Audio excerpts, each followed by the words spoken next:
Donc on se retrouve pour la journée 7 où on affrontait Goxifoda. Goxifoda qui a une chaîne YouTube. Sa chaîne YouTube sera en description, donc n'hésitez pas à aller regarder ça. Pendant ce temps, je vous montre un petit peu son effectif. Il y a quelques joueurs avec un moral à 0. De suite, on va regarder le match.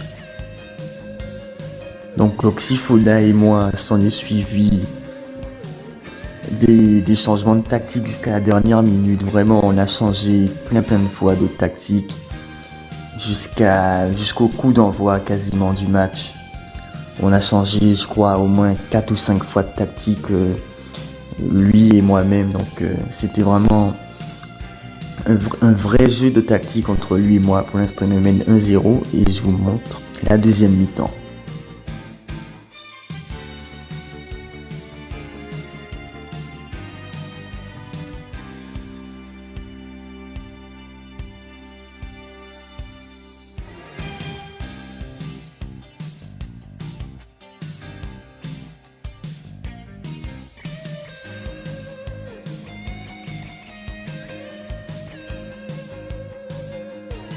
Et c'est une défaite 1-0. But de Hagi, sinon pas grand chose à te mettre sous la dent.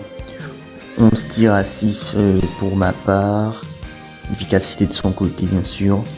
Le 4-3-3-A qui a quand même su dominer le 4-5-1, mais au niveau du score c'est le 4-5-1 qui s'est imposé. Donc au niveau des notes, il n'y avait pas photo, ces joueurs en valaient beaucoup plus que le mien. Surtout au niveau des deux attaquants, donc les attaquants qui n'ont pas fait le taf. Donc 1-0 de la part de Goxifoda. Voici le score des autres joueurs. Donc je vous laisse un petit peu là-dessus. Sinon, au niveau du classement, ça s'est un petit peu resserré au niveau de la battle de crew. Donc le top 5, on a 3 Team Timalry, 2 Troxwin. Donc la battle entre les deux crews est toujours aussi serrée. Spécial Elias qui est parti, qui a quitté donc l'Union soviétique, qui se retrouve encore sans club. Donc s'il y a un membre du crew Troxwin qui souhaite rejoindre, il y a une place dans le championnat. La liste des entraîneurs, c'est pareil. Bonjour à tous, on se retrouve pour la suite de la série sur l'opposition entre les deux crews. Donc c'était face à la Turquie de Ben Pizza. Donc vous allez voir que le résultat est de 1-1 partout, un match assez difficile. Donc tout de suite on va lancer le match. Alors était très sévère, il fallait prendre ça en compte aussi dans les compositions d'équipe. Donc tout de suite on attaque d'entrée de jeu et on voit qu'il y a un penalty en faveur de la Turquie et ça va commencer pour moi puisque le penalty est transformé par Tugay. Ensuite, on sent vraiment une domination de la Turquie en ce début de rencontre. Alors, il faut savoir que j'ai joué dans un schéma, on va dire, assez original. Enfin, je vais vous laisser la surprise en fin de vidéo, vous montrer tout ça. On continue la rencontre avec une blessure encore une fois. J'ai eu 2 blessures dans le match. Je pense que c'est dû à l'inconscience de ces tacles. Enfin, l'agressivité, je pense, parce qu'il a dû laisser un agressif pour pouvoir contrer ma tactique.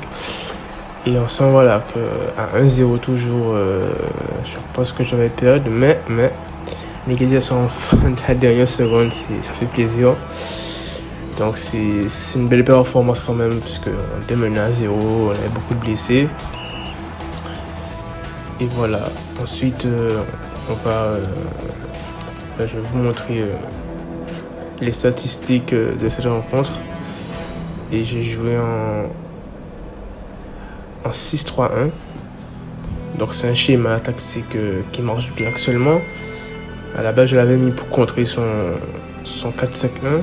Mais il a changé à la dernière seconde en 3-3-2-2. Donc c'est un petit lot de consolation. C'est un 6-3-1-A. Et le match quand même, c'est un petit lot de consolation. Donc, merci à tous. Au classement, je suis 6ème. Donc je tiens quand même Je sais que je dois quand même gagner des matchs et gérer en tout cas le résultat. Et voilà, ça fait un plaisir pour l'effectif turc, avec de très très grands joueurs aussi. Et voilà, merci à tous et à la prochaine pour la suite de notre série. Et si la vidéo t'a plu, n'hésite pas à lâcher un like, un commentaire. Et si ce n'est pas encore fait, à t'abonner. En description, tu trouveras également la chaîne des potos, donc de nombreuses chaînes qui parlent du football en général ou bien des chaînes autour d'OSM. Donc va checker un petit peu tout ça et on se retrouve pour une prochaine vidéo. À la prochaine!